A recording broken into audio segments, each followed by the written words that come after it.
Sisters, brothers, and friends, good evening. I'm Miles Sullivan, United Steelworkers District 6 Director, which represents steelworkers in Ontario and the Atlantic provinces.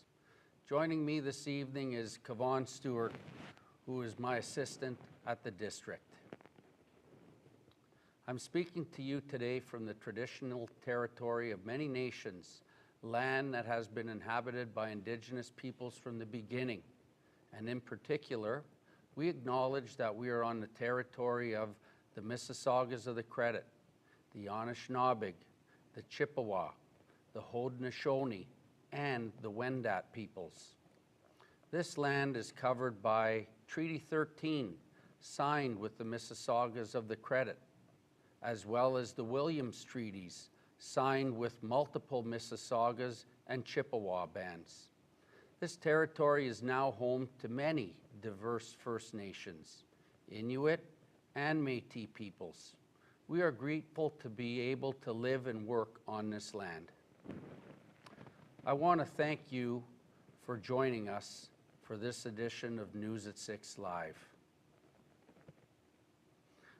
Firstly, I'd like to take a moment to honor the late International President, Brother Tom Conway, who passed away just a few weeks ago. President Conway was a steelworker for 45 years, first serving his local union as a griever. Tom joined the union's international staff in 1987 and was elected as United Steelworkers International Vice President in 2005.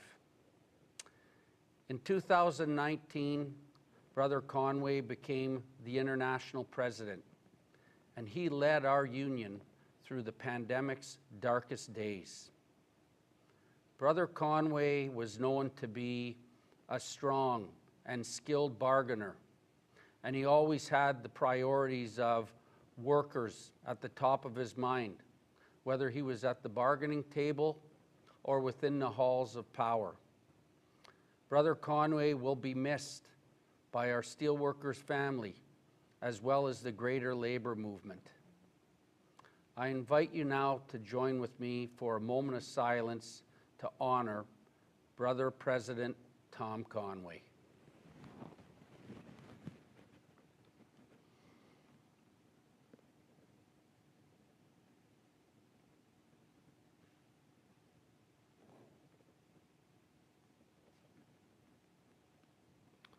Thank you. I'm pleased to let you know that replacing Tom is David McCall. He is the former International Vice President of Administration, and he is also Tom's longtime friend. I know Brother McCall will do an excellent role in his new position. Former District 11 Director Emile Ramirez has been appointed as Vice President of Administration, and his former assistant, Sister Kathy Drummond, will step into the role of District 11 Director. Sister Drummond is the first ever female district director in our union. This is something we should all be very proud of. A big congratulations to Dave, Emile, and Kathy. Friends, I'm happy to be able to put on this new segment of News at 6 Live once again as an alternative way to get the many projects that you are all working on heard across the district. It also gives Kev and I an opportunity to answer some of the questions you may have for us that you care about. So let's get to it. Kev, are you ready to go? Let's get started. Let's go. Right now, across our provinces, the biggest buzz on the street is that solidarity is stronger than ever. Workers are saying enough is enough and are demanding their fair share of compensation. Workers are exercising their powers and are winning. We are seeing it everywhere, and I want to say, keep it up. I have some exciting news to share with you. Our conference for District 6, it's happening July 8th to the 12th in 2024 in St. John's, Newfoundland and Labrador. You know, due to the pandemic, we haven't had a district conference since 2018, so we're pumped. We're definitely looking forward to putting on this upcoming conference and coming together in person. It's going to be a week filled with activities, learning, networking, and much, much more.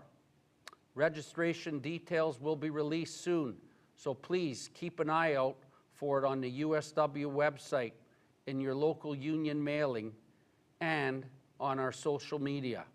It will be my first conference as District 6 Director, and I really can't wait to see all of you in St. John's next July. I want to take a moment to tell you about some changes and promotions within District 6 and our servicing staff representatives. After several years of deserved retirements by Herb Danaher, Dale Hogg, and Lawrence McKay, I wish them well as they retire.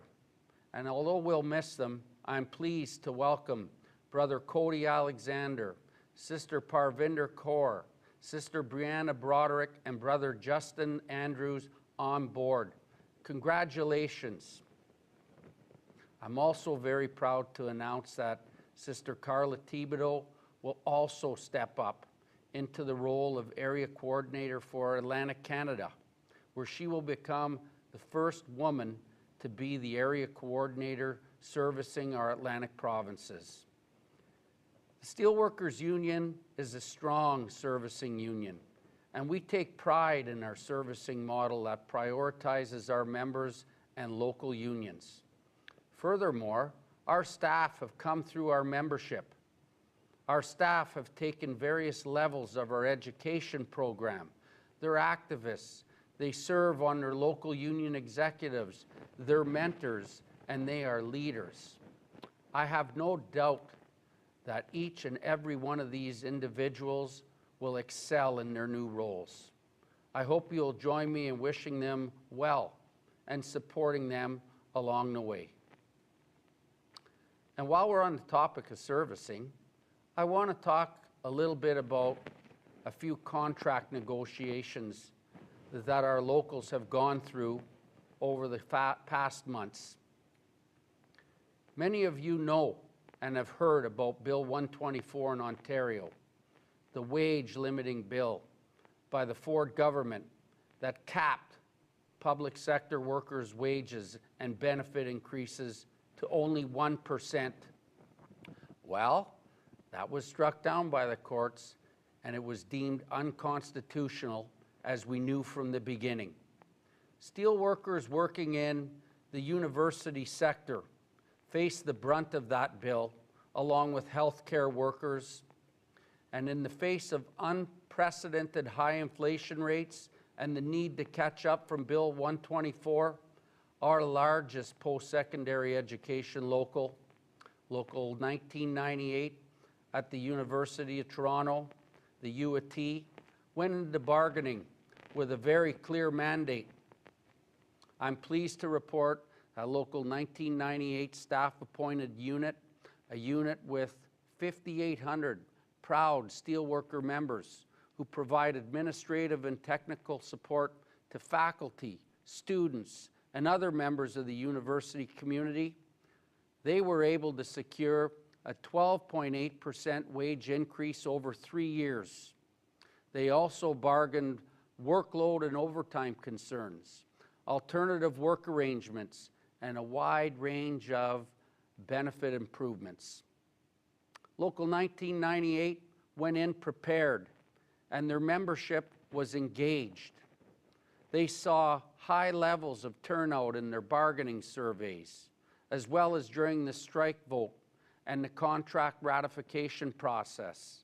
It was certainly the power and backing of membership engagement that won these gains in this round of negotiations. I'd also like to congratulate the local. You know, Local 1998 recently celebrated its 25th anniversary with the steelworkers.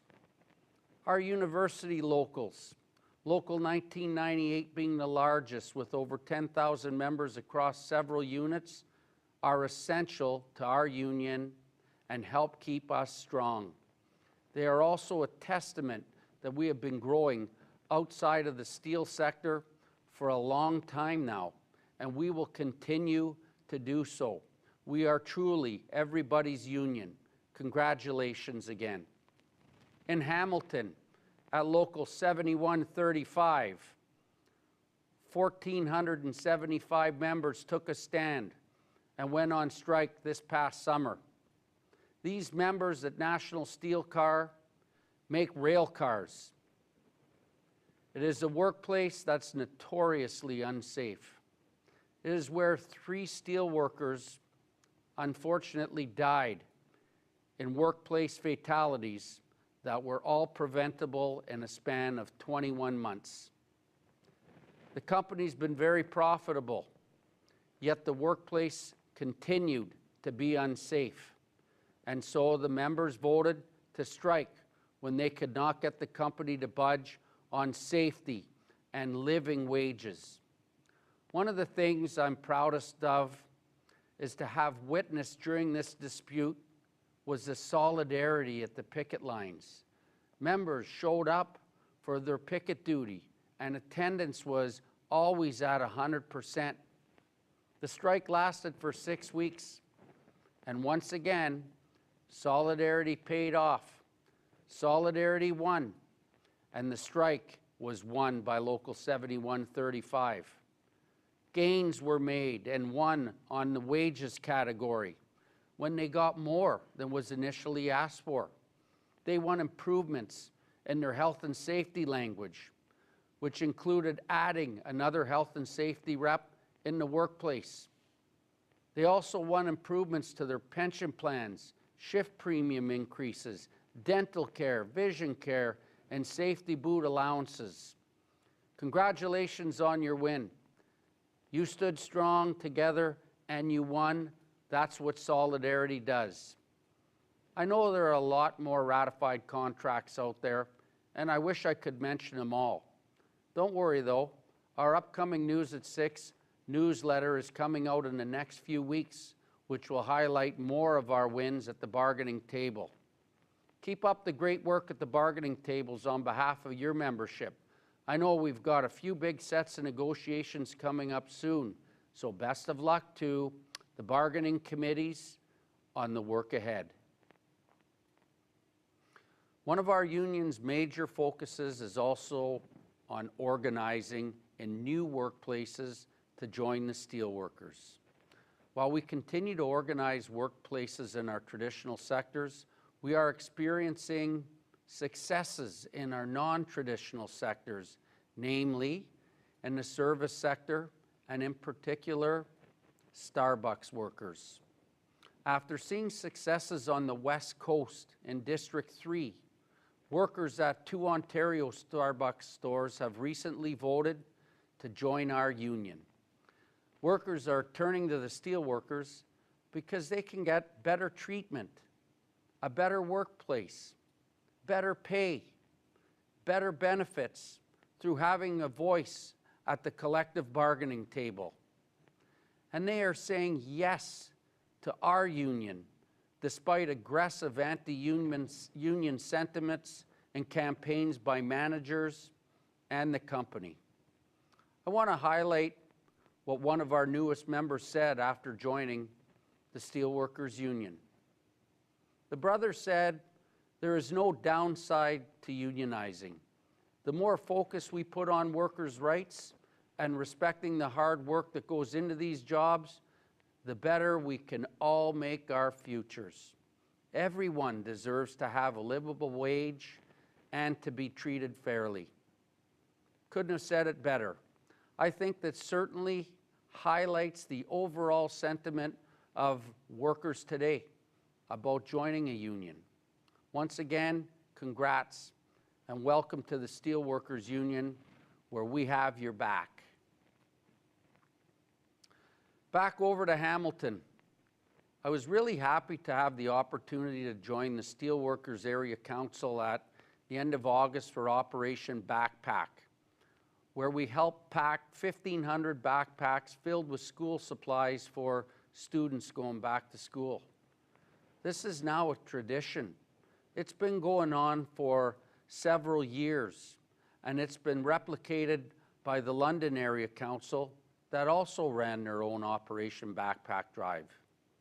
Our union and the steelworkers never fail to lend a helping hand or extend an olive branch to our neighbors in our communities.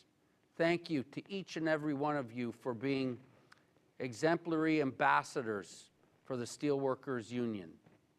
When Kev and I were in Hamilton for the backpack operation, we were proudly joined by our friends and our brothers from the Canadian Football League Players Association, otherwise known as the CFLPA. These workers play for the Hamilton Tiger Cats, and over the last few years, our union and the CFLPA have built a friendship, a strategic partnership on issues that are common, that our members face. After all, a worker is a worker is a worker.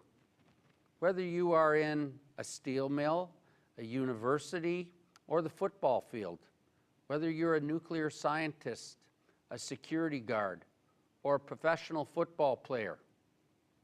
In the coming months, look out for joint projects with the CFLPA on health and safety, as well as revamping our campaign to speak out against gender-based violence. I want to take a moment to congratulate our former international president, Leo Gerard, on being awarded the Companion of the Order of Canada. This honor is awarded by the Governor-General of our country, and it is Canada's highest civilian honor. From his roots as a son of a union worker to becoming a union member himself at Local 6500, Brother Gerard went on to become USW staff, the District 6 Director, the National Director, and eventually to our headquarters in Pittsburgh to serve as the International Union Secretary, Treasurer, and finally, International President. As President, he became a major labor figure as he championed workers' rights, both in Canada, as well as the US, and around the globe. In addition to this award, Leo's achievements throughout his career will also be formalized through the new initiative of our union and the University of Toronto. The new United Steelworkers Leo Gerard Chair in Collective Bargaining and Worker Representation seeks to study and to teach labor relations and human rights. It's been launched with cornerstone funding from our union, USW local unions, and other organizations, including employers where we work with that have made contributions. This is an important collaboration because it will benefit all contributing parties. The chair will solidify the teaching and research and labor relations, collective bargaining, and employee representation in honor of Brother Gerard. I want to remind you that if your local is interested in contributing to this initiative, please reach out to the district office and we'll get you set up. Congratulations, Brother Leo, on both the award and the establishment of the USW Leo Gerard Chair at the University of Toronto. The Ontario Federation of Labour Convention is coming up the week of November 20th to the 24th in Toronto, just over a month away. At this convention, there is a new team of officers who are running for election under the banner Team Ignite. I'm really proud to share with you that Sister Jackie Taylor from USW Local 9042 in the Peel region will be representing the steelworkers and running to be the Executive Vice President of the OFL. Sister Taylor is running alongside Laura Walton from CUPE. She's running for president. And Brother Ahmed Gaid of UFCW, who is running for Secretary-Treasurer. Sister Taylor stands firm on the idea that the OFFL and its affiliates have the tools to empower working people to take action on the issues that matter, or, as we say, our bread and butter issues for organized labor. Those issues are the ability to join a union and negotiate good contracts that improve workers' wages, benefits, pensions, job security, workplace health and safety, and overall working conditions, to provide secure and decent jobs for all workers in the province. And I know, together with Team Ignite, we're going to get the job done. I'm looking forward to supporting Jackie, Lawrence, and Ahmed at the upcoming OFFL convention, and I hope steelworker locals can also join and throw their support behind Team Ignite. I look forward to seeing you there. I'd like to take this next opportunity to do a call out to our Veterans of Steel Committee. During our last international convention in Las Vegas in August of 2022, thousands of delegates passed a resolution to mandate the creation of a Veterans Committee at the local union levels. We want to create space for veteran members to connect with and interact with each other at the district level.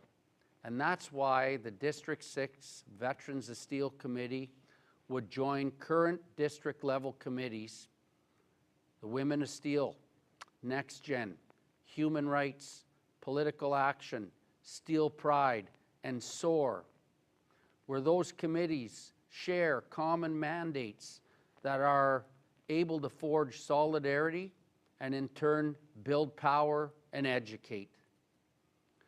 We also would like to encourage and engage current veteran steelworkers on how we can advocate for resources that veterans communities need and eventually build strong community outreach to other veterans in the union and communities.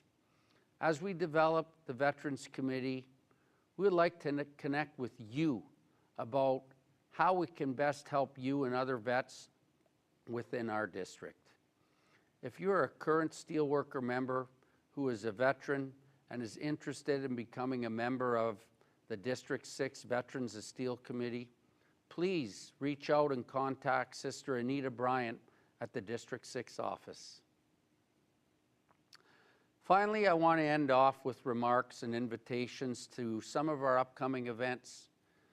You know, next week, it's going to be an exciting week. We have the International Women of Steel Conference that's happening in Pittsburgh. And I'm pleased to tell you that I've been told District 6 will have another big showing at this conference. I plan to be in attendance as an ally and to learn and to be a supporter. And I'm looking forward to interacting with those who will be attending. As with every steelworker event and conference, I know it will be a week of education while meeting new activists and building solidarity. In March 2024, mark it on your calendars, the Next Geners are making a comeback. They'll be hosting the International Next Gen Conference in Pittsburgh from March 4th to the 8th. This marks the second International Next Gen Conference for our union following a very successful inaugural conference back in 2019. With delays due to the pandemic, I know our young workers are looking forward to this conference.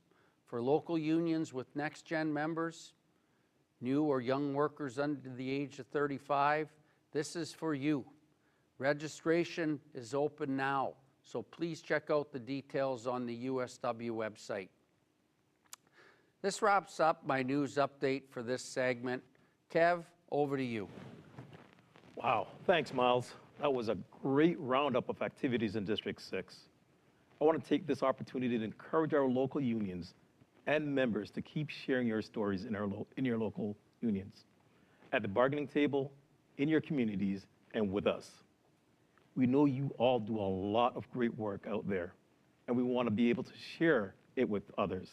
So please, don't hesitate to send along your stories. Now, Miles, to the questions. This time, Miles, we've had some of our members send in videos of their questions. So let's cue the first video. Hi, Miles. I'm Canela Villanera from USW Local 1306. I'm currently working at Agripur Dairy in Miramichi, New Brunswick. So, my question for you is raising the bar is about making sure women's health and safety an issue. So, how can we encourage men to take up this cause and not leave it to us to take on? Thank you. Well, thank you for that question, Canela. Over to you, Miles. Well, thanks, Kev. I think education is a key here. And it can't just be sisters in the steelworkers that are pushing this new initiative. It's important. And if we can get our brothers on board, we can expand it. And we also have to hold the companies responsible and accountable to have to be part of this, where we bring it to the collective bargaining table, we bargain it into our contracts, and we have real enforceable language that the company is committed to be part of and share in this responsibility. It's their workers, those workers are our members, and they owe it to standing up and raising the bar for the workers that are women. You know, we've already started at a couple locations that are male-dominated industries, where when we talked about our brothers and these locals about the importance of it, it was so well received. They jumped on board. They're already working on it in their workplaces, and they're making it a priority. And I'm really happy to say that together, we're going to make a difference for our sisters in the Steelworkers Union. Wow.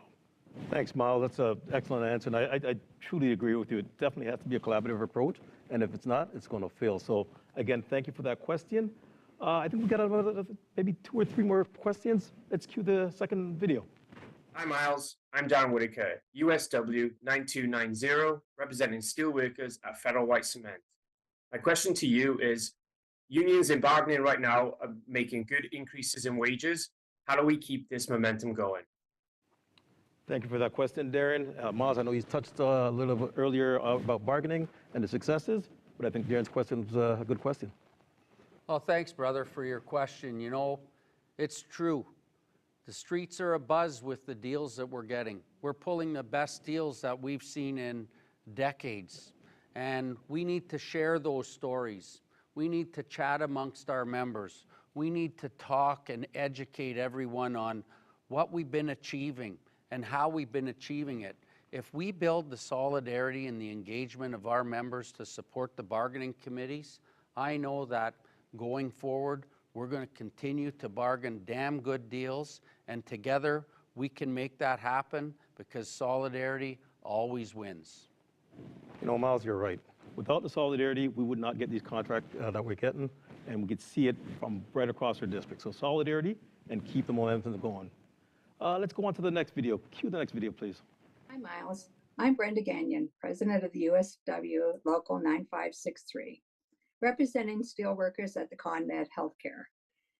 My question to you is, I know you've been visiting workplaces in the district where our members work, mine included. What is your insight on health and safety, in particular, after touring workplaces in different sectors? Thank you, Brenda, for that question, and welcome to the Steelworkers family. Over to you, Miles. Oh, thanks, sister. And first, let me say, I have a real deep respect for what you and your members do in the workplace, and I got to see that when we toured and visited. You know, our union is so diverse as everyone's union that there's a lot of things that are different, but there's also lots that's in common. And part of that is health and safety. And I got to see that your workers in healthcare work nights and weekends and shift work, just like workers in mining and in steel and security. And there's so much commonality in the aspects and the reality of what you face in the workplace, that health and safety is part of that. You know, we've got excellent training and resources. Brother Andy Ladiseur at District 6, our health and safety coordinator, he can be reached for anything that anyone needs with respect to specialized health and safety questions. And it's all about training and educating and having our members engaged and having an active health and safety committee where we inspect the workplace and we have a say and we hold the companies accountable to protect our rights with respect to health and safety on the job each and every day. Thank you, Miles. And it goes without say, I think our union is the best when it comes to health and safety. We put health and safety as #1 as our priority. And you're right, we got the education to show that. I think we have time for probably one more question. Let's cue the next video. Hi, Miles. I'm Lisa McKay, president of Local 8748, an amalgamated local representing steelworkers in Sault Ste. Marie. My question for you is, how can we strengthen our committees and get others involved? Thank you, Lisa. Excellent question. Over to you, Miles. Oh, thanks, sister. Hi up there in the Sioux. I just wanted to say that our committees are a core part of District 6. They're an integral part of District 6, and they help us succeed with the work that they do. And I think that those who are on committees that go back into the workplace report the work that we do at the membership meetings and get your membership engaged in behind some of the projects and initiatives that our committees are working on. A lot of time they're working on it together and doing it in conjunction. And once your membership and your members see the successes that our committees are doing and the gains that we're making and the differences that can be achieved, they're going to want to get on board. Trust me, our committees have all kinds of room for more members. If you want to join, contact District 6. We'll make it happen. And thank you for your question. Thank you, Lisa. And truly, Miles, our committee is really the heartbeat of our district. We respect and we appreciate everything that they do. Well, thanks, Miles. That wraps up our questions for tonight. So over to you. You know, thanks, Kev. And thank you again to Canella, Darren, Brenda, and Lisa.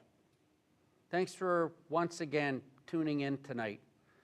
So you know, a recording of this new segment will be available to view shortly after we end. Good night. Solidarity from District 6.